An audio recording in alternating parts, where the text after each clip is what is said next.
कौने बाबा साजल थी गोड़ कौने बाबा साजल बड़ियाता हे कौने दुल्हा सा जलड़ही मलगो रसाज चलल ससुरल हे बड़का बाबा साजल हाथी घोड़ा छोटका बाबा साजल बड़ी यात हे रामचंद दुल्हा साजल रही मल गोड़ा साज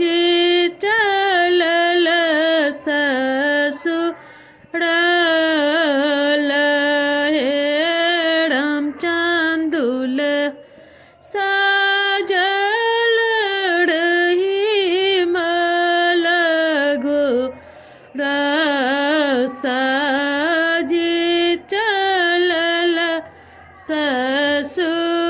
ससुरल हे एक तिल आहे बाबू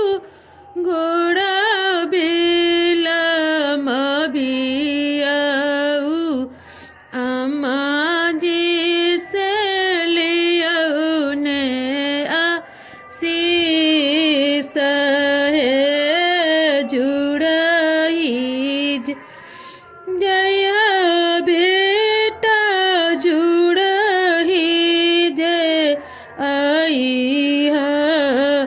जुड़ही जे होए त बिया जुड़ही जे जय बेटा जुड़ही जे आई जुड़ही जे होए तभी रही माला घोड़ा दुल्हा सलामती रह त सुबह सुबह होए तभी रही माला घोड़ा दुल्हा सलामती रह त सुबह सुबह होए त बिया